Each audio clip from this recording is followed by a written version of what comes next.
আপনাকে কি করে ভালো না বাসি ইয়া রাসূলুল্লাহ। যখন আপনি আমাকে ভালোবেসেছেন সেই 1400 বছর আগে, যখন আপনি আমাকে মিস করতেন, আশা করতেন যেন আমার সাথে দেখা করতে পারেন, অথচ তখনও আমি জন্মই হইনি।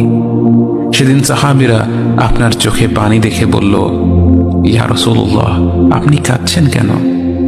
আপনি বললেন, আমার ভাইদের খুব দেখতে ইচ্ছে করছে।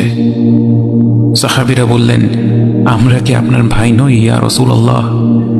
আপনি বললেন, না, তোমরা আমার সাহাবী। আমার ভাই হলো তারা যারা আমার পরে আসবে এবং আমাকে কখনো না দেখেও তারা আমাকে বিশ্বাস করবে। মৃত্যু শয্যায় শুয়ে আপনার অন্তরে এই চিন্তা ছিল যে আমাদের পরিণতি কি হবে। উম্মতি উম্মতি বলতে বলতে আপনি আপনার রবের নিকট ফিরে গিয়েছেন।